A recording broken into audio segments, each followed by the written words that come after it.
The Rogues Gallery is a Batman Miniatures game podcast brought to you by Canhammer.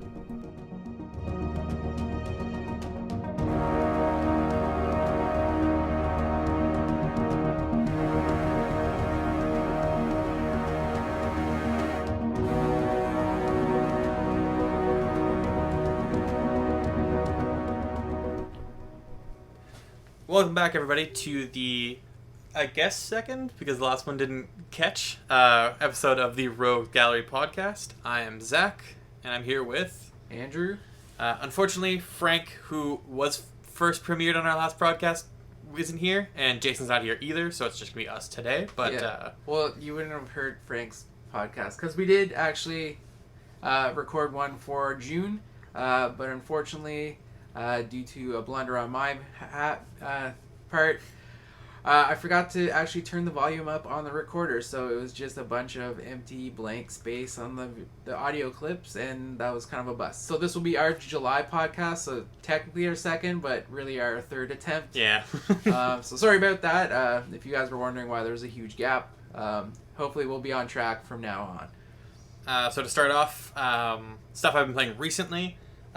Because of the tournament cards, I actually bought into Militia and have built a Militia crew, and I've been playing that pretty extensively for the past little bit.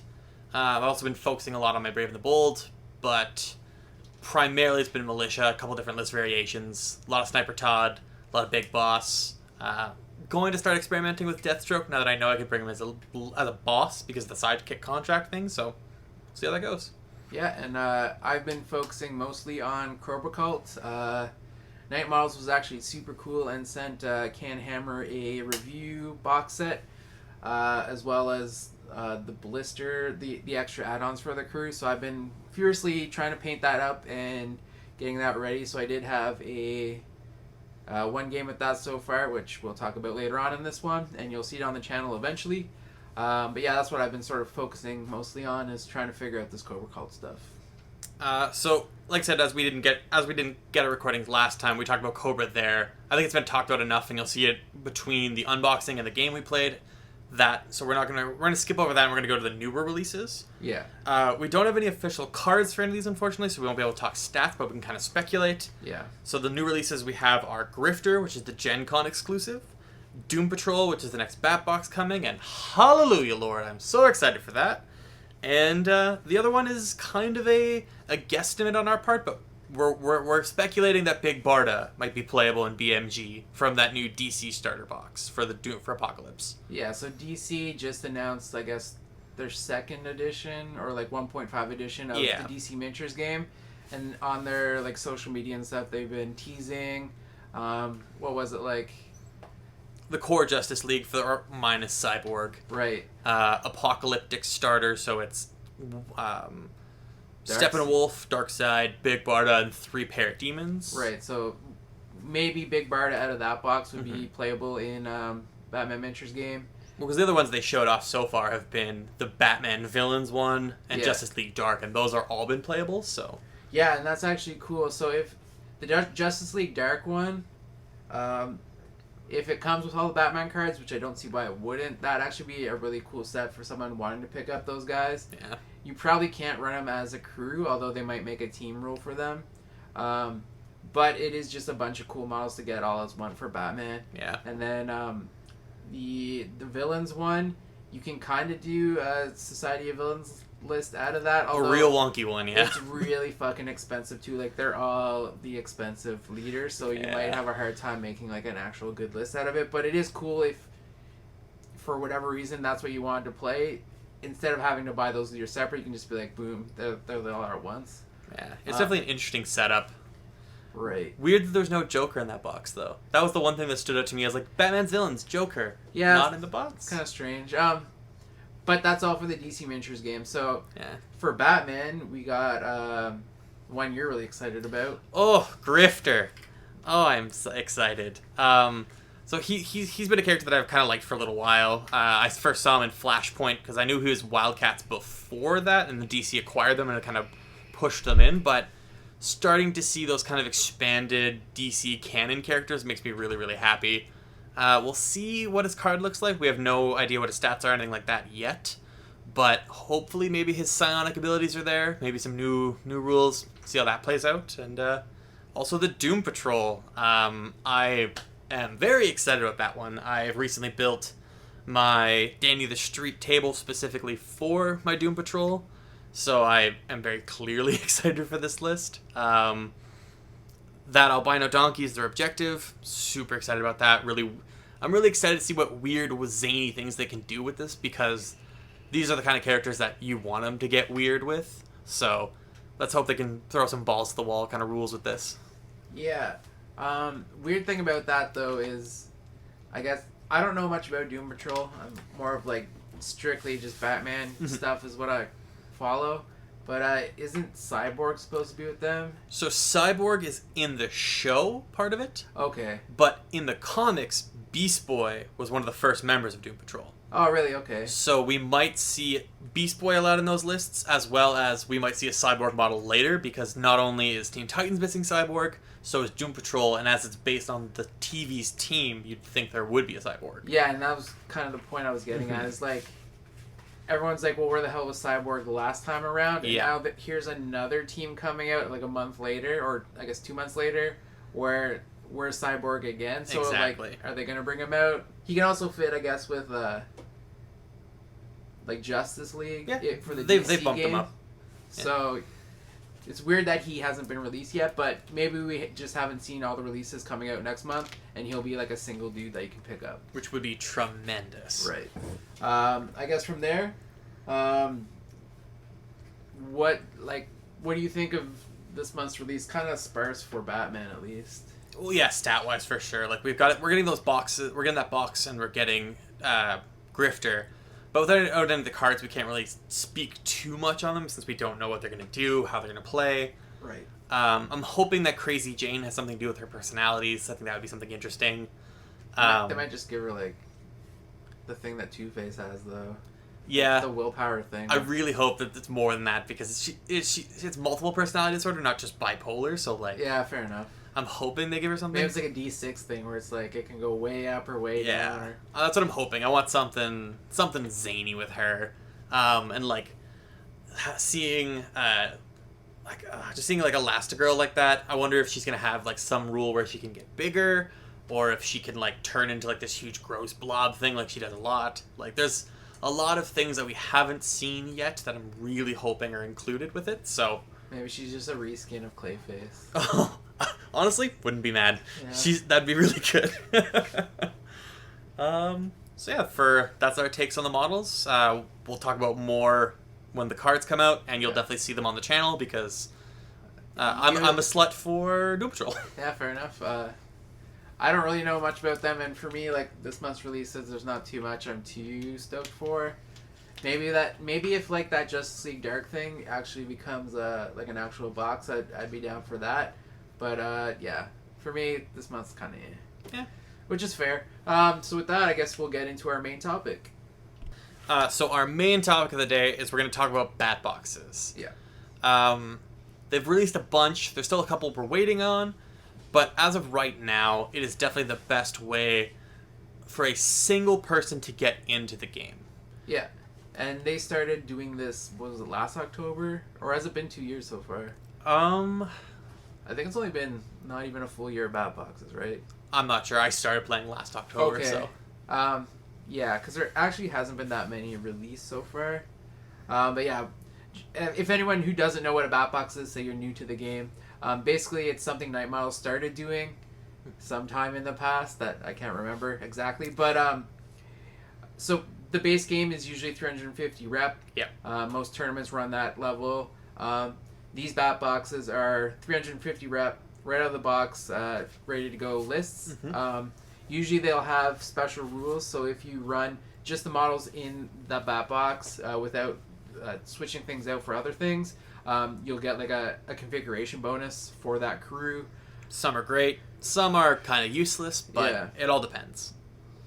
Yeah, so, and at least in Canada, it's $100, so basically you can play Batman for $100. There's also like rule cards in there for all like your upgrades, a specific mission tailored just to your crew. Special objective. special objective, for each crew, and then quick start rules. So this is a really good intro thing where, you know, you don't get the full rule set, but like say you and a buddy each pick up a box, you at least have those quick start rules. You can sort of figure out the game from there. And then if you do like it, the full rules are available online. So it's that good kind of, here's something tangible in front of me that I can look through, and then cool, I do like this, now I'll dive into it.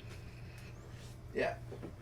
And usually it is good value as well. Like if you were to buy all the models separate, it would cost you more than that $100 price point. So it is, you do get a bit of value out of that as well. For certain ones. I think the biggest offender that comes to mind is the Owls one.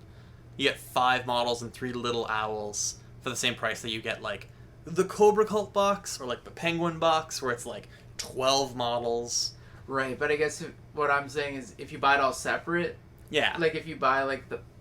some of them are hard because like, especially owls, because... They're only in the bat box, those core 5. Yeah, well, unless you buy the old first edition models, which they're just remakes of, but even then, I guess that one is the worst.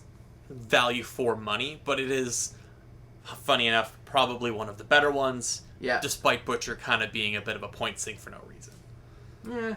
Yeah, we'll get into that, though. Cart before the horse there, sorry. Yeah. Now, usually they release like one every month or every other month. So we actually, since they've started doing it, they actually haven't got through every crew. Mm-hmm. The ones that don't have one so far are Brave and the Bold. Yep. Gotham City Sirens. Mm-hmm. Mr. Freeze. Unfortunately. Oh, my baby. Yeah. Organized Crime. And Central City Villains. And Amazons. Although... But are they... What would they get? Because they're... More Amazons? Their starter pack is already basically a bat box. Yeah. Like, I mean, because you can run Troy, but if you run Troy in Amazons, you're down like all 70, 80 points. Yeah, it's so pretty rough. I think if they released like other Amazon units, I think that would probably make them a little bit more viable instead of just, here's your list, deal with it. Yeah, fair enough. And some of the boxes now do have like 2 lists you can actually make out of what's included. So maybe that could be something they can do with Amazons. And then some of the teams have them as well. Ones missing, though, are Batman Family, Society of Supervillains, mm-hmm. and Team Arrow. Yes. I guess, do we want to just sort of give a general cover of each one, and then we can sort of rate them maybe on a few things? Sure. All right, so let's start with one of the first ones that I think was released, was Joker. Yeah. His is kind of good, kind of not good. Yeah, I personally don't have it. It's one of the few I haven't picked up myself. It didn't really interest me too much because I found a lot of the models were released separately, and I kind of picked them up from here and there. Yeah, and I was sort of in the same boat with that. Like, for a long time, I was focusing just on Joker. Like, for almost a year, I just played, like, Joker crews. So, I originally bought all the models released, like, in blisters, and then there's a few models in the actual pack that are... exclusive? Yeah, exclusive just to the bat box, mm-hmm. and I couldn't justify buying the bat box because I already owned like the majority of the models in it, and I wouldn't spend like $100 just for like 3 models that I didn't have. Unfortunately, 2 of those 3 models are actually pretty good: Ace of Spades and Dynamite. And Dynamite's like a good like cheap filler guy for the crew, and he can blow up and hurt your enemy opponents. And Ace of Spades with his Joker gas grenades is pretty crazy. Yeah. Although the sidekick included in that box, Gaggy, is pretty shitty. Yeah. he's pretty hurts himself with his own gas attacks. Yeah. Like it's And he just doesn't bring much to the crew. And then the gas canisters, you used to be able in first edition to buy those separate, so I actually own those to begin with. So I didn't even like benefit from getting that specific objective for that crew. Yeah. That being said, the box isn't too bad. It's just, I'd say, like middle of the pack. Like, yeah. It's not amazing, but it's not... Lower mid tier, I'd probably put it. Yeah. It's good value because you get a lot of models. Most of those models, if not all, are very playable. And the nice thing is that because all these models are available in blisters, like, except for the 3 you mentioned, right. A lot of people already have them, so you can get probably piecemeal from other people if they're selling them secondhand. Right. This is one, though, I think is pretty good to modify after you buy it. So, like, most of the models in this box are really good and usable, and then the few that you might not want to use, it's super easy to find like something else to switch them in with. Like, I would suggest maybe Rebirth Harley. Yeah. Because she comes with the 2 hyenas, and those hyenas are like tremendous. And they're super cheap henchmen. Yeah. Fit perfectly in this box. So its Batbox bonus is that when you use the models from the Batbox in a game, one of your models gets +1 to their damage rolls. Choose the model before the game starts. So this is one of those, it can be good, but if that model gets blown off the table, if that model is not as effective through just sheer luck. Yeah, maybe you place them in a wrong spot. Or bad rolls. Yeah. Like, it is good, but at the same time, it's very dependent. Alright. So the next one we can get into is the Riddler. Sure. The Riddler box, another one, the ones I didn't pick up because I don't like the Riddler playstyle. The Riddler Batbox, on the whole, at the moment, I don't think is very usable, just because a lot of those models aren't very good. Yeah. You typically don't want to have so many squishy models in a list. There are definitely a couple standouts, like, for example, Irish, the really big guy, tremendous.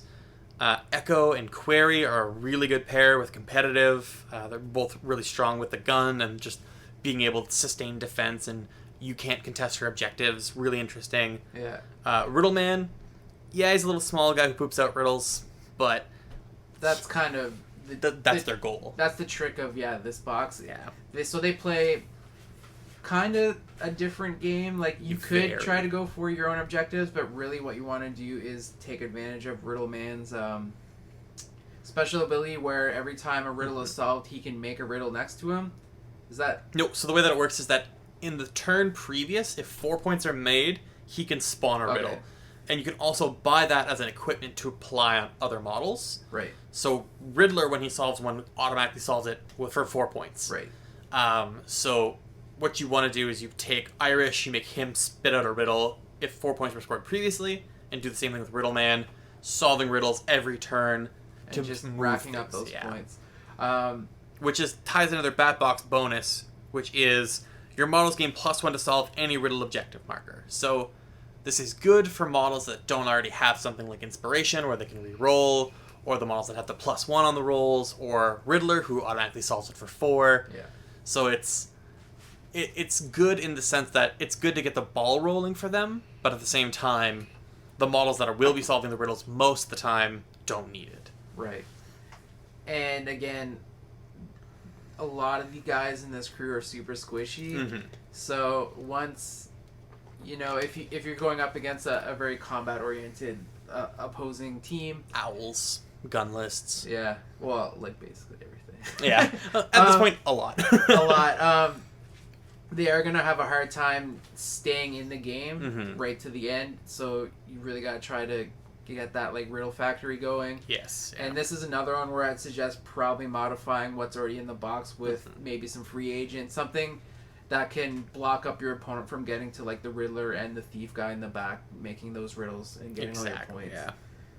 Something like a Grundy to kind of try and slow them down and smash things. Yeah, for sure. Maybe a gun guy to try and pick off people that are coming nearby. Yeah, definitely Deadshot or something. Even Clayface would be good with his ability to make everything around him basically not move. Yeah. Stuff like that. I guess we can get into Bane. Cool. This is a box that we both have. Yeah. Because in our opinions, it's probably not only one of the better bat boxes in general, it's probably the best starter bat box for a new player. Yeah, I'd say so. All the models in it are really tanky. They all perform a role and they do it very well. They're also very forgiving because all the henchmen have veteran. Bane is really good, and he has a few options. The way he can, set up at the beginning of the game with his one night to break the bat rule or whatever. Is that the one? Yeah, so he has the rule that is I am Bane or something? It's something along those lines. Yeah. But essentially it gives you 3 choices, and those 3 choices let you tailor how to play Bane that game. Right. So for those rules, it is... I want you to pull it up here really quick. So Bane's rule is that he is able to choose between these three things. It's called I Will Break You. That's the one. So Bane gains 2 extra Venom doses and Military Tradition. Right. Bane gains Exhaustive Planner and Boss's Orders. Or Bane gains Close Combat Master and one of the boys. So Bane has Venom and Rage. So when he's on Venom, he gets Invulnerability too. So that first choice getting him 2 extra doses on top of the 3 he starts with base. He's on Venom every turn except for 1. Yeah, it's usually like your first turn. Exactly. When everyone's just kind of doing that rush across the board. And that gives you Military Tradition as well, which lets Bane, when he activates that, move all people with Veteran up 2 inches. Right. Including himself as he's a Veteran. The next one, Exhaustive Planner. Cancel out a strategy, super useful. And Boss's Orders, so they get +1 to attack when they're within 8 of him. Yeah. And then finally, Close Combat Master to reroll his damage. His hits, 2 hit. And then one of the boys lets him let's go as if he were a henchman. Yeah. So you can let's go off and onto him. And when he's on Venom, he's at strength 2 up. Like, he's an absolute monster. Yeah. So he's a pretty solid leader. He is susceptible to shooting, though. If you concentrate on him, like, he does have the invulnerability too. Mm-hmm. But a lot of guns can take that away really damn quick. Yeah. So you do have to be kind of careful with him. But and defense 3, so he's not impossible. He's pretty hit. Easy to hit. That being said, he's pretty good, and then all of his henchmen are as well. Yeah. And one of the new models they designed specifically for the Bat Box is the support op who has the grenade launcher, who has smoke grenades. Yeah, so you can screen Bane moving up the board. So I find every single piece in this Bat Box operates with its own purpose, and they all work really well together. Right, but there's nothing janky about how you have to do it. Like, everything's very straightforward. Mm-hmm. So there's not, like, you don't have to worry about weird synergies or everything. Like, everyone has a job, they do it well, and it's very... There's not a lot of rules to keep track of with this crew. That's why I feel it's probably one of the better ones for beginners, just because of that. And Bane is so flexible and forgiving, so that it's a really good box. When I play Bane, I do usually just run the Bat Box, because the Bat Box bonus is absolutely astounding. Oh yeah, that's right. So the Bat Box bonus for him is that when you're running these models specifically, you choose one model from the crew at the start of the game. Once per round, that model may cancel a single trait that targets it. So you choose a model. Say you want to mind control someone, you can cancel it. Say they want to, I don't know, crit casualty attack you. Like, anything like that, that's a trait, you can cancel it. On top of Bane's Cool Under Fire, which lets him remove an effect from a veteran that activates with an 8 of him. So that's also good. Fire gone, poison gone, hypnotize gone. Like, it's really good. It is just one. So if you are stacked with a lot of poison or a lot of fire, it's only going to help you on that one. But that's still huge to get rid of some of that stuff. Oh yeah. Especially like if you're like poisoned from a poison master. These guys aren't super high endurance, so chances are you aren't going to shake like that type of stuff. Yeah. But with this ability, just boom, gone, good to go. Yeah, it's a very forgiving, very solid list. Yeah. And also, if you did want to expand from the box, there's a lot of options just under the Bane like roster of people, so you can get like the 2-player starter box, which Dark Knight Rises stuff. Yeah, so it's all that, but like those guys are pretty good. And then they've re-released from first edition Bird and some of the mercenaries there, which Bird is pretty good, but mercenaries are kind of just like filler dudes, but they're cheap, so whatever. So yeah, that's that Bat Box. Which one do you want to get into next? You want to talk about League of Assassins? Sure. Cool.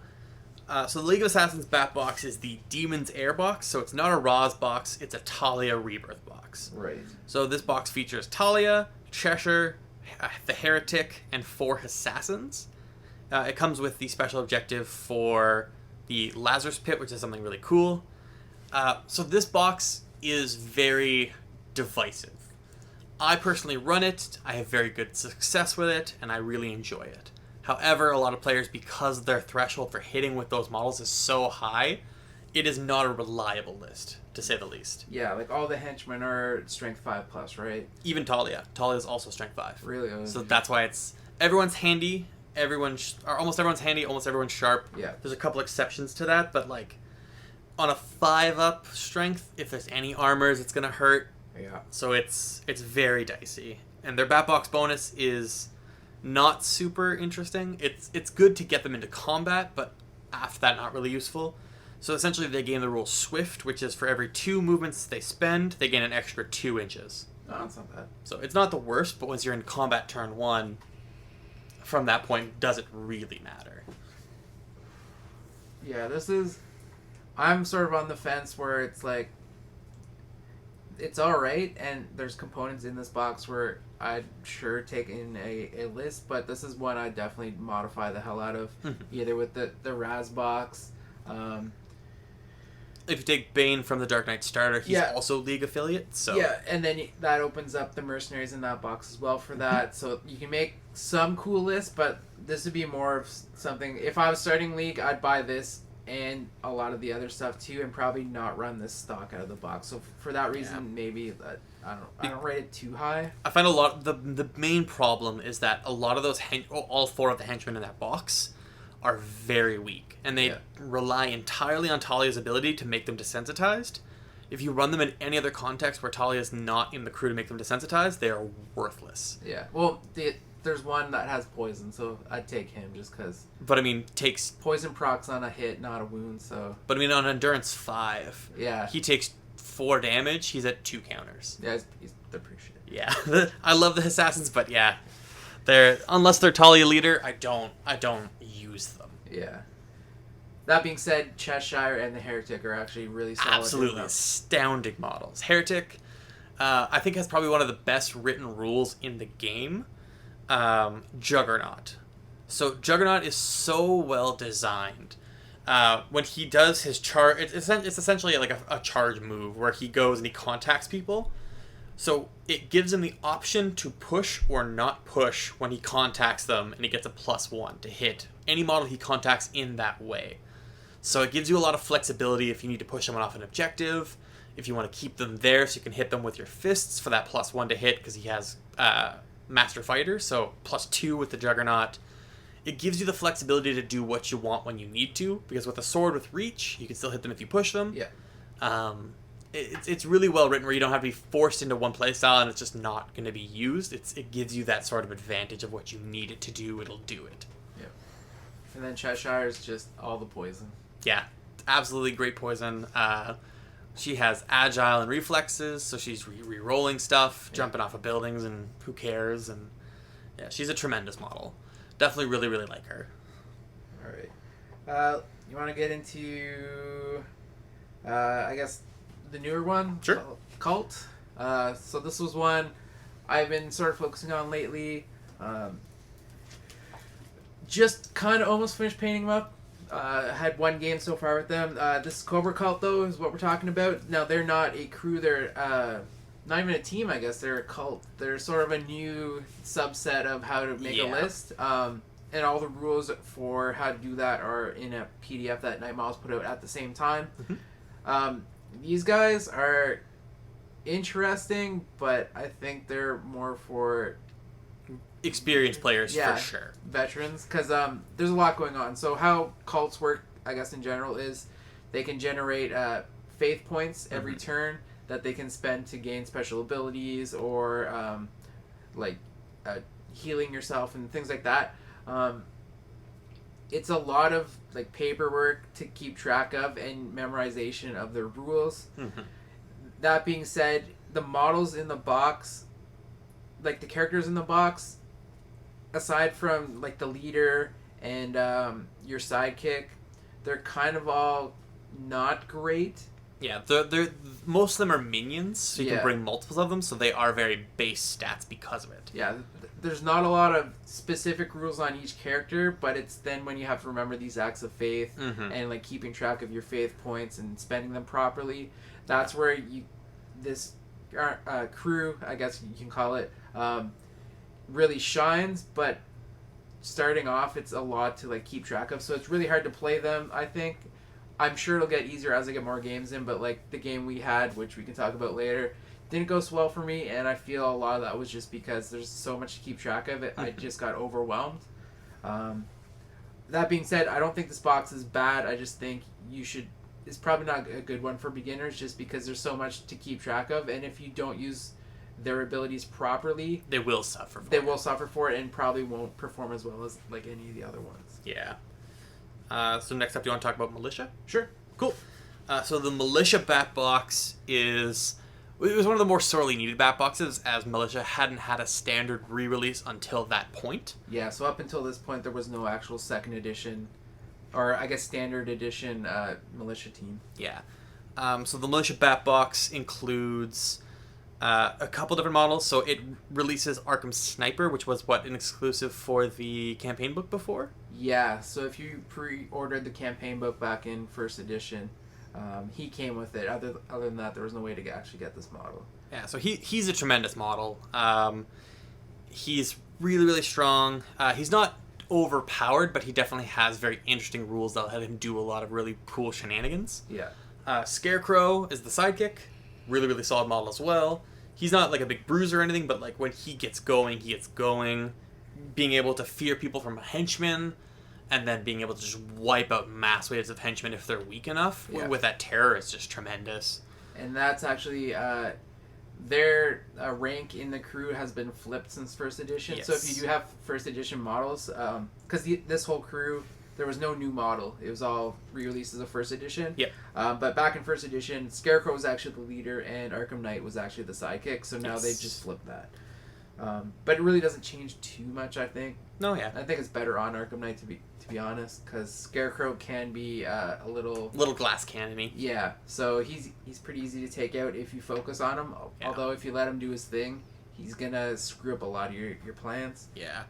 The Lieutenant's pretty solid. Has follow me to let them move up with you. Handy, mechanical. Most weapons in this list are mechanical. Yeah. The Brute's big, scary bruiser. Low defense. He has light armor to try and compensate for it, but he is a bruiser, but he will go down fast if you're not careful with him, because he's not... Like, with defense 2, martial arts wouldn't even matter. Yeah.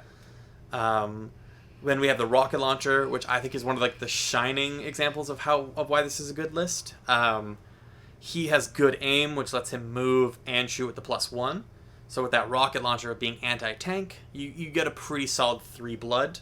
The Militia Soldier 1 has the carbine, so assault 3, 5 blood if you hit everything. Yeah. Solid model. He has shooter within 8 inches, so no pings if you're close. Nice. Militia Medic, really, really solid. Heals, veteran.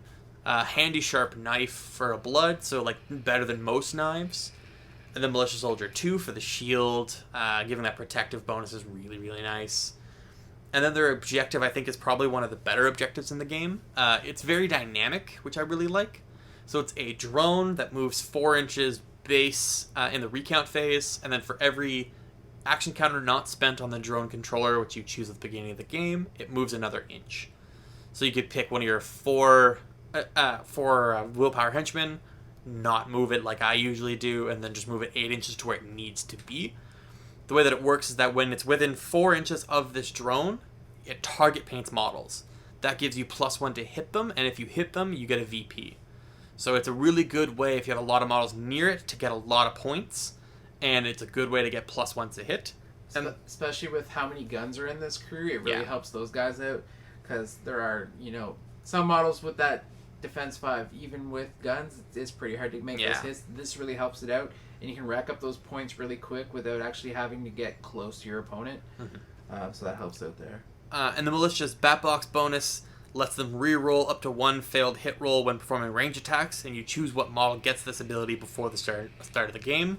So obviously you want to put this on Arkham Knight Sniper, because with rapid fire, 3 shots doing 3 blood per, you could take out pretty much any model. Like, there's a couple that are over 9 endurance, but those are like the big boys. Yeah, and even though he is like technically a sniper type model, he doesn't actually have any other bonuses to hit or crit bonuses either. Yeah, so he's the one that could benefit from the most, and also pairing that with the drone, super fucking deadly.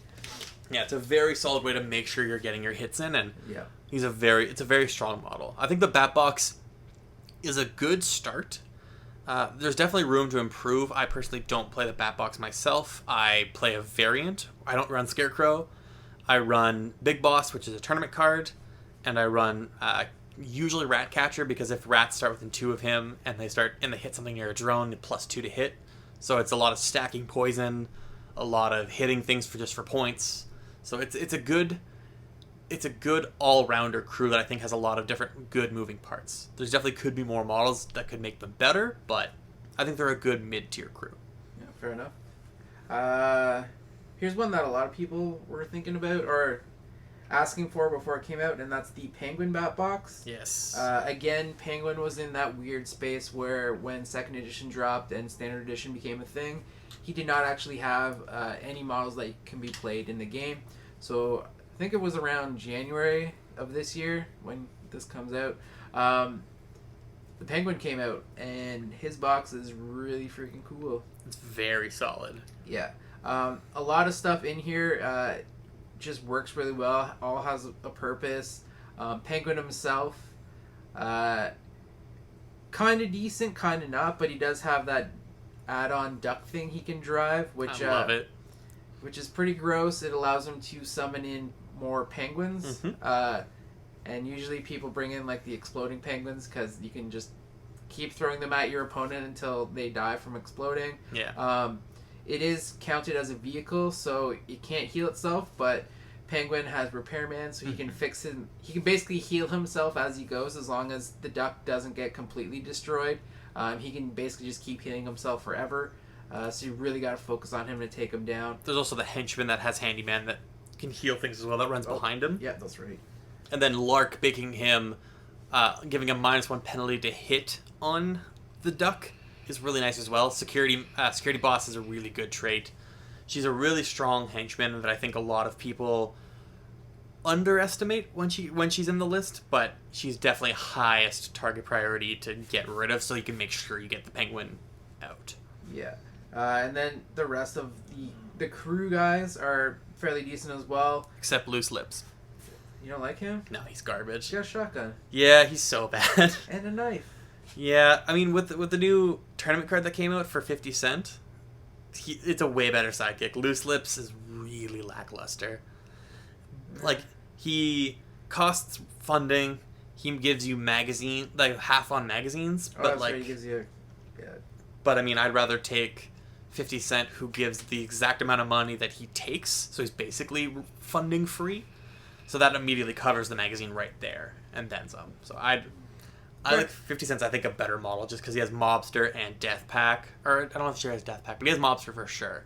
So he's getting the bonus, he's getting the swarming on hits, and he's a really good model. And the Penguins! Yeah, so this one has a bunch of, like, penguins that you can take. They are minions, so you can take up to 3 of each, although the bat box only comes with 1 of each. 2 are really good, and 1 is okay. So the 2 that are really good is the rocket launcher penguin, which just fires like a rocket launcher, big blast template. And the explosive penguin, which is kind of like a suicide bomber. Little kamikaze boy. Yeah. So those are both the ones I see the most used. Just because of how much damage potential they can put out. Yeah. The other one that is kind of meh is the one with it has a minigun attached to its back. Yeah, it does. Unfortunately, with this guy, he has the -1 to hit rule. Yes. So it could potentially do a lot of damage, but against like those high defense targets, which you kind of want to use this gun on anyway, because it does 3 blood a hit. Yeah. You're probably not going to actually hit them. That being said, these guys can totally clean up low defense henchmen without a problem. Oh, yeah. But most people, I found, and personally if I was to use this list, I'd take the other ones just because you're spending a lot of points for those minigun dudes, which could be spent on the exploding guys, which are just more reliable and doing damage and stuff like that. Not saying they're bad, it's just there's better options you can take. And their Batbox bonus is that one of your models gains the primary target X trait, where X is the objective of your choice, and you choose the model before the game starts. So it is useful because you could make, say, 4 points off of ammo or 4 points off of medical. It's nice because it pairs really well with the Informer objective, which gives you bonus VPs when you're controlling other things with it, being held. It pairs well with Penguin, being able to boost the amount of points you get when multiple people are controlling an objective. This is a list where you want to have a swarm so that way you can control a bunch of objectives at the same time to just print points. Yeah. and then you're keeping Penguin alive with the Handymans, and you're keeping him alive with Lark, and you still got the Bruisers like Big A and the Penguin Elite Thug that you're throwing at people, and the Penguins that are kind of just mowing people down. So I think it is one of the better bat boxes. It's a little bit more micromanagey than the other ones, so it might be better for veteran players, but it's still a very good box. Yeah, I agree. This one does have a lot of moving parts that you kind of need to keep on top of, because once models start getting out of place where you want them in the crew, things can go bad from there, just having them taken out, or like not having that cover for like Penguin. Once he begins to lose his like duck, and then if he dies, you know, your points, ability to make points really goes down. So you do, like Zach said, this is a good box, but maybe not the best for a beginner, I guess. Yeah. Want to talk about Court? Yeah, Court, my favorite. Same. Court Owl's box. This one is fairly recent, I think. It was around Christmas time this year.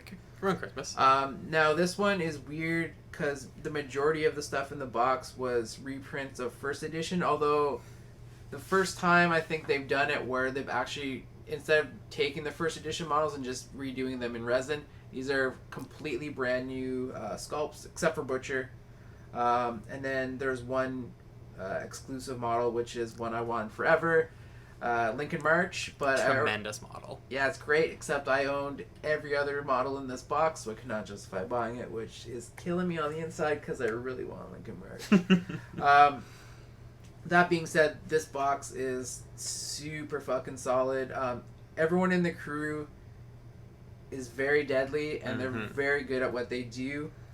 Which is only made better by their bat box bonus, which gives every model in this bat box death pack.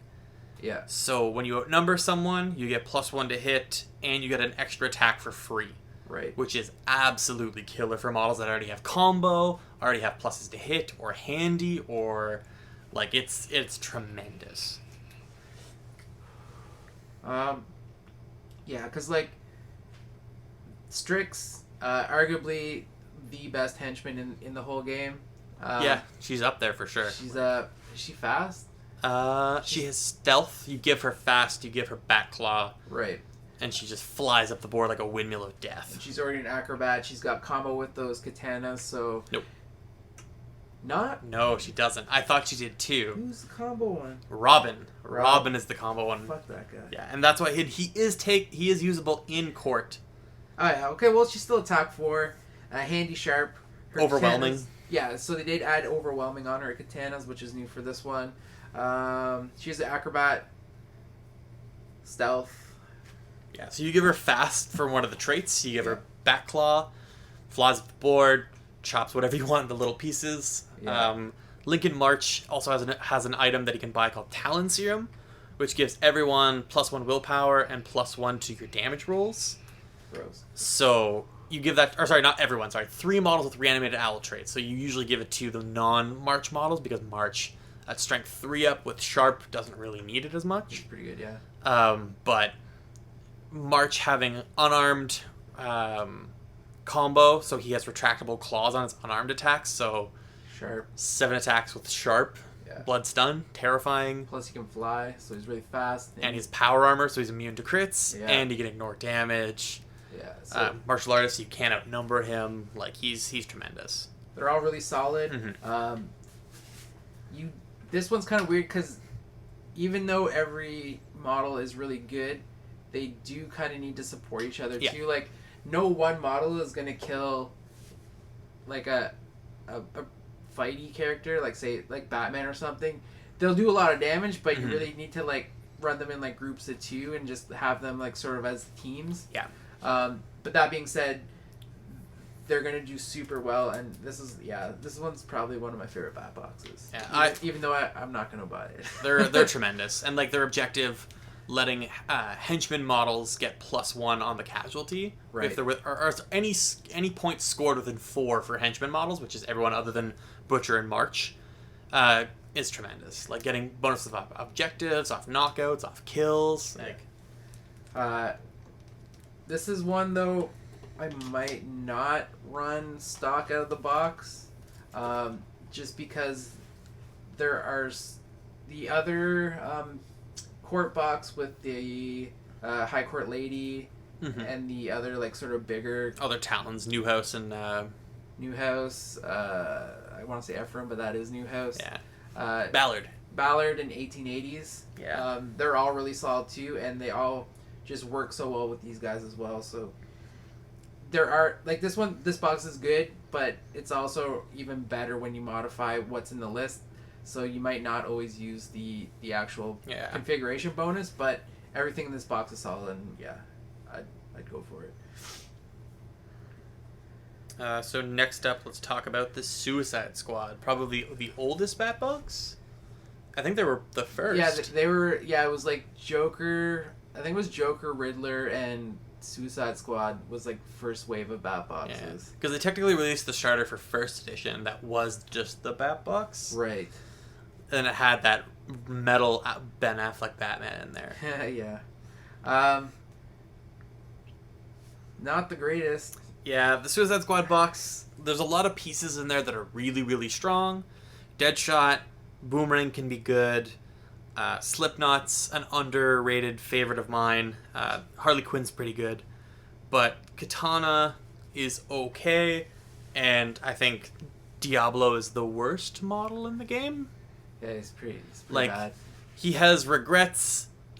He regretties the spaghetti, so he's not very good. Yeah. He can't use his magic attacks unless he passes a willpower roll, and at willpower 6 or 5 or 6. I think it's 5. Like, he's garbage. He's basically never gonna attack, so he's just kind of there hanging out while the rest of your crew does stuff. Yeah.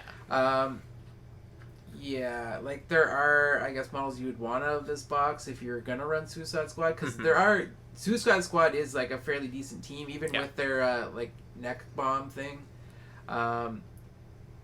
But just this configuration is, yeah. Yeah, and the Killer Croc that you get in the box it's okay for its point cost. It's pretty solid. Yeah, he's only like 68 or something, and he's around that. Yeah. Yeah, he's a half decent bruiser, but you can get King Shark for like 20 points more or whatever. And King Shark's a monster. Yeah, so much better as a bruiser.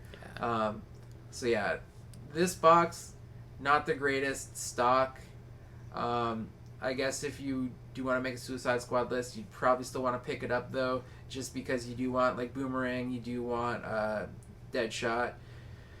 As much as I hate him, you probably do want Slipknot. I love Slipknot. And then get the other An models. expendable Batclaw with Arrest. Yeah. Sign me up. So dumb. But yeah, you would want to mod it with like Flag, King Shark, maybe Killer Frost, stuff like that. I've played Suicide Squad a couple times. I usually slotted something like Black Manta. Oh yeah, he's really good too. Just like, I tend to slot in really off-meta picks into my Suicide Squad just to throw people off to kind of put me at a bit more of an advantage because people don't know what I'm doing. Their Batbox bonus, unfortunately, is really good, but needs really bad models to do it. Yeah. So it gives one model in your crew plus 1 willpower, and you choose that model at the start of the game. So a really strong Batbox bonus, but you need Diablo in both configurations. So it's kind of useless. Gross. And then their objective is called... what's it called? Where is it? Oh, it's not on here. Anyway, it's Beacon. Here it is. So the Beacon markers are treated as small obstacles. If this objective is controlled by the end of the Raise the Plan phase, you may reallocate all the counters of 2 friendly models, and the models gain 1 additional action counter. Their objective is worth 4 VPs, so it's the most VPs raw in the game. So it's really, really strong. Its ability is really, really strong. I tend to put Slipknot to just fly up the board to get to it. Yeah, he's one of the fastest. Yeah, so it is a really good objective. The team is really solid. Just don't use the Batbox out of the box, please, for your own benefit. Yeah, you're not going to be happy. Yeah. I guess that leaves us with one more. Yeah, the Titans. Yeah. This is one that people have been asking for forever. It finally came out. Their rules have been... the team rules for Teen Titans have been updated from first edition, so they're not actually completely garbage. Yeah, they are usable. Yeah. You have the most experience with these guys. You picked them up. Yeah, I picked them up. I play them a bunch. They're really, really strong. So the configurations... And this was a point of contention as well because they have an ability called Pack. Right. So for every 2 models, you get 30 points off. Their Batbox configuration 1 is Robin, Raven, Beast Boy, Starfire, Dove, and Hawk. We weren't sure if the 6th model applied its 30% bonus to itself, or 30 point bonus to itself or not. This was proven that it does. Yeah. So they have 6 models at 440 points. Their other configuration is Robin, Beast Boy, Wonder Girl, Dove, and Hawk. Wonder Girl is a bit of an oddball for me.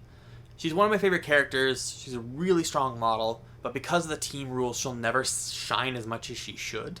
She will always be getting the inexperience, which is one of the things you have to deal with Teen Titans. There's 4 inexperience markers. For every sidekick, there's 1 less. But every turn, she's going to have 1 less action counter because that's always going to happen. Yeah. Their bonus is really good. So when using either of the 2 setups, your opponent receives 1 less inexperience penalty point. So the first one, even though it only has 2 sidekicks, that gets changed to being only 1, or so only 2 inexperience points that will go on your models for that first configuration. I think that's probably the better use of it. Yeah. I really like Teen Titans. They're strong models. Out of the box, I think the first configuration is probably the best setup for them because Raven is a monster that just heals and shreds counters, and she does everything. She does everything. She's so good. And Robin's really, really strong. I think he's arguably better than Nightwing himself for less, and he does almost the same, if not more. Yeah, I can see that. Always on the move, so he can move, stop, attack, and then continue to move. He does blood on his staff, and if he's outnumbering someone, he does blood stun. Yeah, so he's doing that 2 damage. On top of that, he's handy. It's devastating. He's 4 up. All of his stats are really solid. 4/4/4s.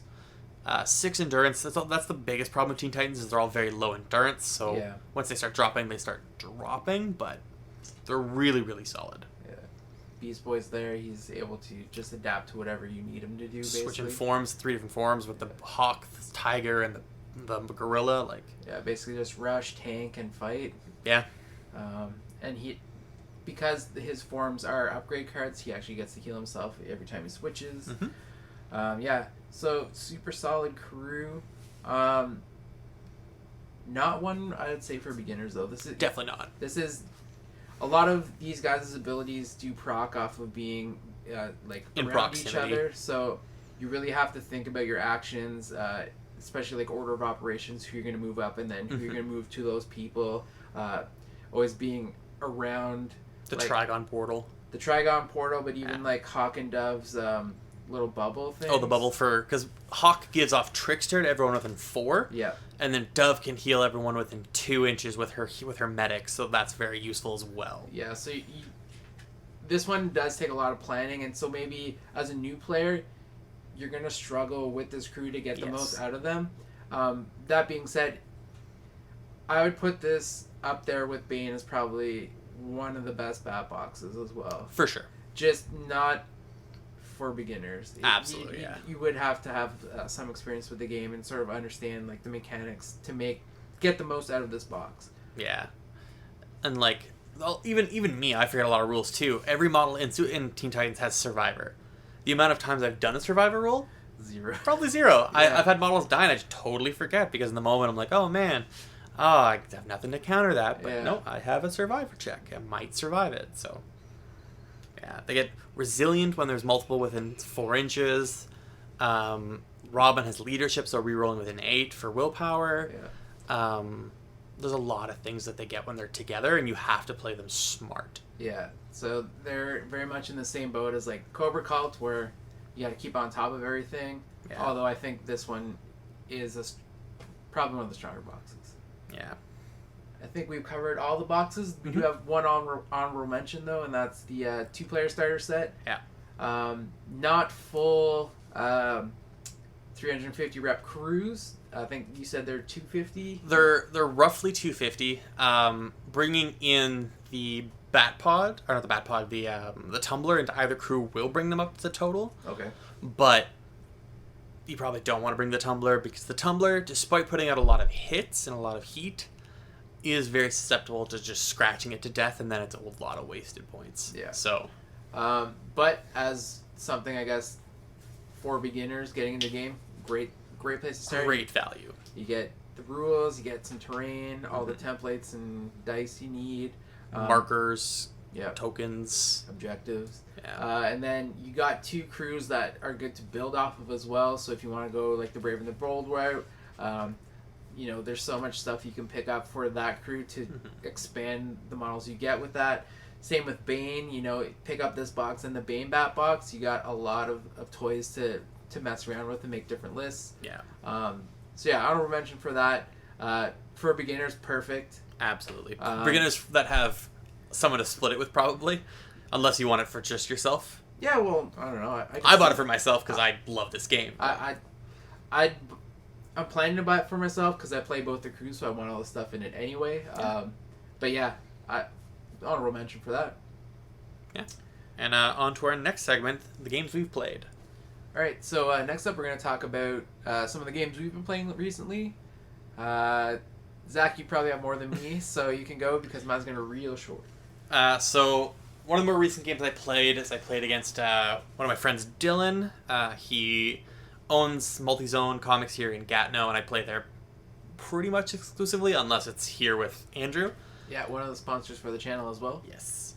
So him and I have been playing a lot lately. I'm trying to get him up to snuff on 2nd edition because he was a 1st edition player, and he kind of backed off for a little bit, but now he's heavy into it, so I'm getting him up to par for what he should be playing.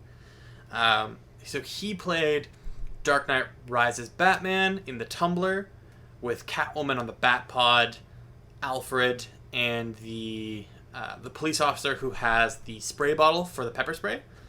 And I played the militia list of I played the Brute, Arkham Knight, Big Boss, the Shield Guy, High Security Henchman, Ratcatcher and his rats, and the Medic. Game ended up going 19-9. It was a lot of me kind of feeding models to the to the tumbler in the corner so he wouldn't come shoot all of my things to death. And then he was doing a lot of janky placements with Catwoman on her bike because her bike is not a vehicle. Right. So he was going through sewers with her. He was kind of climbing stuff to mess around a little bit, like things that he could climb that would be within his special base rules, but still. I barely eked out the win because it was a lot of just good management of models. It was a lot of keeping him off his bat signal with the whistles, or not with whistles, with fears. And it was a lot of keeping him away from models that I like with blinds. So I ended up winning, but it was a slog to get there. The Tumbler, I think, is best used with Brave and the Bold because it still has Master of Stealth. The Mercenaries one doesn't, and because it's can be scratched to death, I think that's why it's most vulnerable. But the Batmobile is definitely a force to be reckoned with. Yeah, you do have to be careful against that thing. Oh, yeah. And my other game that I played was against Steph. He's a local player here. He played Bane list, but not Bane led. So he played Bird, the Ninja, Comic Deadshot, the Sharpshooter model, Bronze Tiger, and Dreadnought Op. I played the exact same list as the one I played against Dylan and against Andrew. That one was a lot of just bad rolls on his part. He couldn't hit a shot with Comic Deadshot because that's just our luck.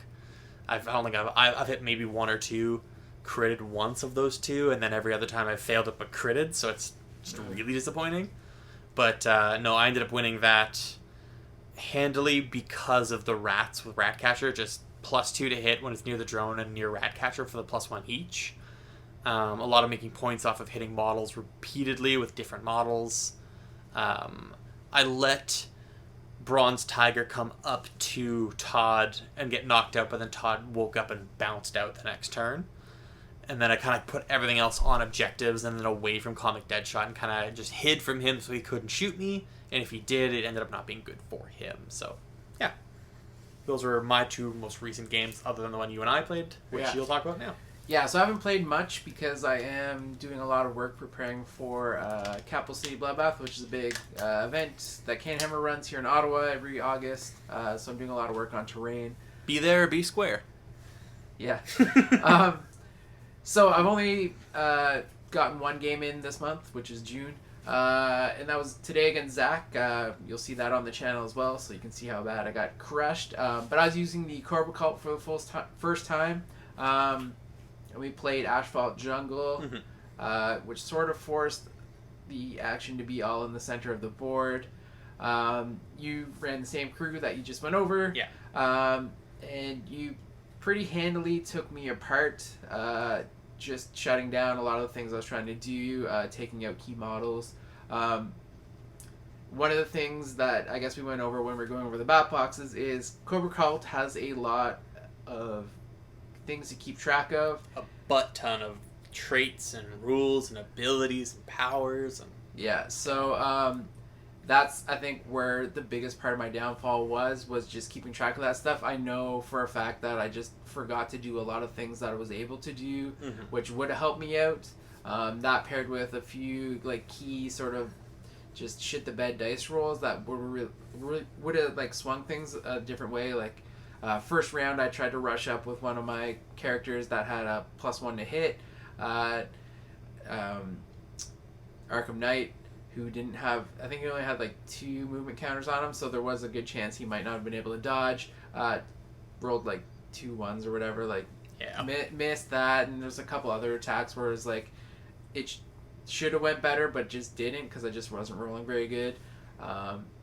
And I got lucky a couple times. Like when I shot at Cobra with 3 shots, hit all 3, then wounded you with 2 of 3. Yeah, because that was he Cobra's defense 5. He didn't have the drone nearby. He did have the drone nearby. Okay, that's the only reason I hit. So him. on 4s, but like I think I had like 2 damage on me at that time. So you just rolled like all hits, all wounds. It's like, okay, well he's dead. There's 9 blood. Yeah. So yeah, there was just a lot of stuff like that. I guess swingy things. But yeah, you played well too. I'm kind of rusty because it has been like over a month now since I've played. So, and I'm playing a crew that I've never played before with a butt ton of rules. So it's a whole lot of experiences. I was really like overwhelmed. But that being said, I am like super jazzed with this crew. Even though I didn't play well this game, I can see in the future once I get more experience with it, I think I'll be able to do better. Maybe tweak a few things in the list. I just ran the configuration 1 out of the bat box. I can see maybe not running that and using some of the newer, like the hazard troopers in that crew, at least one of them. They're both really good, but they perform different roles, so I gotta see which one I actually want to use the most. But yeah, I don't think I did. I played like shit, but it's probably the best I could have hoped for given the circumstances of I'm trying to film at the same time. I'm trying to figure out all these rules and keep track of it. And then I'm playing against Zach, who plays like all the time, and he's probably one of the better players in the area right now. Oh, shucks. Just because of how much he actually plays the game. So much. I play too much. Yeah. If anything. There's no too much. What are you talking about? I play games by myself in my basement. Yeah, that's kind of weird. Yeah. I don't do that. Yeah, so I guess with that, we can jump into our Brother Eye segment. Alright, so next up is our Brother Eye segment. So this is where we talk about, or pick models that I guess we don't see played as much as we think they should be. Of course, this is, I guess, entirely meta and subjective, but it's... Yeah, so this is based on, like, our meta. Yeah. So locally, we don't see these models played a lot. Maybe where you guys are, you see them all the time. You're like, what the hell are you guys talking about? Yeah. Again, just keep in mind, we're only talking about sort of our area, I guess. I'll go first. So I picked Captain Boomerang, the second edition one, not the first edition. Not the comic one. Yeah, because the Suicide Squad. There was an old one, yeah. So he's like pretty good for 48 rep, $200. He's really cheap, which is kind of why I like him, and he can do so much things. So he's only like willpower 6, attack defense 3, endurance 6, strength 4 plus. He's got a few different ranged attacks with his boomerangs that could be, I guess, modified with his ricochet ability. So how that works is he can do a ranged attack with his boomerang. They're all short range. and throwing weapons, so they do buff his strength. But he can use his ricochet ability for one special, and if he hits a target, he can make an attack on an enemy within 2 inches of that, so you can sort of get more bang for your buck if there's like a swarm of guys coming at you. The main thing I think you'd want to take him for, though, is that primary target loot. So pick a loot marker. If he gets it, he'll get 2 points off of it, which is a really good way to sort of get the most out of loot markers, which I think they're out of vogue now just because of how much points you can get off some of the other objectives. Yeah. But say your opponent picks a loot marker for whatever reason, you can actually pick theirs as your primary target and grab it quick. So yeah, it's kind of those 2 reasons why I think he probably should get played more, because he is able to get some decent support, like range attacks on people. A lot of people will ignore him just because they don't really see... Like, he's not so much of a force on the board that he needs to be dealt with. But he's cheap enough to sort of hang back and like harass your opponent, and then try to go for that, primary target loot. He is pretty reliable with his range attacks though, because he does have Master Marksman, and then the ricochet helps out with getting more bang for your buck for that. So that's why I picked him. I can see him being used more. Yeah. Mine is a model that I used to use a lot, but have since drifted away from, because I find in that cost category, in Brave and the Bold, it's a lot of options, and she doesn't quite always fit, but when she does perform, she performs. So I picked Huntress, 66 rep, 100 funding, willpower 7, strength 4 up, 3 movement, 3 attack, 4 defense, 3 special, 7 endurance. She has a bow that's handy reach and it's only 1 stun, and a hand crossbow with just 2 blood, 1 shot, 3 ammo, mechanical, medium range. She's an acrobat. She has distract, so within 4 inches you can reduce defense by 1 until the end of the round. She's hidden, so you can place her anywhere. Martial artist, rapid fire, runaway, so you can arrest her, and she has stealth. So I use her a lot as a control piece. I tend to use her in Brave and the Bold to turn on my bat signal and keep people away. For me, I think the hardest thing is once she runs out of hand crossbow ammo, she's not very useful. Attack 3, super easy to block. She's only handy with a 4 up. Sure, it's with reach, but 3 stun is not super useful. I think if she was a double stun and like a 4, she'd be better, and I'd use her more often. But I think mainly for her hand crossbow, getting 2 shots with that rapid fire, and then if you're able to reduce their defense, 4 blood is nothing to scoff at. It's mechanical, so it's a 3 up, sure, but medium range, and you can place her pretty much anywhere you want. Like, there's not very many instances of being able to get distracting like a Brave and the Bold crew. Exactly. So that's really handy. And then if you do pair that with like someone with a whistle, because those -1s to hit are, or I guess -1. It's -1s to defense. Aren't the same traits. Are from separate sources. They actually do stack. So, she can run up, distract a guy. And then say if you have someone like Larita with a whistle, which is something I run very often. Same, yeah. He can run up, distract the same person, and then maybe finish them off with his assault gun. So I think that's actually a really good one to pick. Yeah, so that's our Brother Eye segment. Looking at Huntress and at Captain Boomerang's, the Suicide Squad one, not the weird comic one who's way too expensive and doesn't do very much. Yeah, I don't think he was re-released, so if you're just going off standard, he doesn't even exist. You don't even know what I'm talking about. You don't know the pain of that old model. Yeah. Now with the models that we want, that the Brother Eye segment out of the way, now it's models that we want to see in the game from, could be really anything, like, could be comic sources, could be other DC characters that we haven't gotten in the game yet, but things we want to see in the game. So first up, I said this last time, but it was blocked off because sound issues. It would either be Midnighter or Mr. Bloom. Mr. Bloom, I think, would probably need to warrant its own crew, so I think that's less likely. I could see it as a free agent, but because of his ability to like implant powers into other people, I think you would see him more like a free agent or a leader. He could be kind of like Professor Pig, though. Yeah. Where he can like modify people on the board, and then maybe bring a couple like henchmen with him when you pick them, like his weird plant zombie dudes. Yeah. cyber plants. I don't know. His story was weird. I love the model. I love the character. Like, I wish they would make a model of him, because I've seen other games for Batman do models for him, and they've looked tremendous. And he's such a weird, interesting character. I think it would be really cool to get him in. Yeah. And same with Midnighter. Midnighter was part of the acquisitions from another company. Midnighter is essentially a close combat version of the Punisher, with super strength, and he has like very quick reflexes. He can think of like a million possibilities for an action in split seconds, so he can just plan out every possible eventuality and be like, cool, this is the best one, let's do this. I'm gonna rip this dude's spine out now. So he's Batman. Sort of, but cybernetically augmented with super strength. Okay. He could calculate every single route to get to you the fastest, dodging all your bullets, and then rip your heart out and make you eat it. Oh, okay. Midnighter's very gory and very, very dark. All right. For me, it's always going to be this until Night Models listens and picks them, and that's reprint Punker for 2nd edition. I want that trickster chainsaw guy running around in my Joker cruise. Yeah.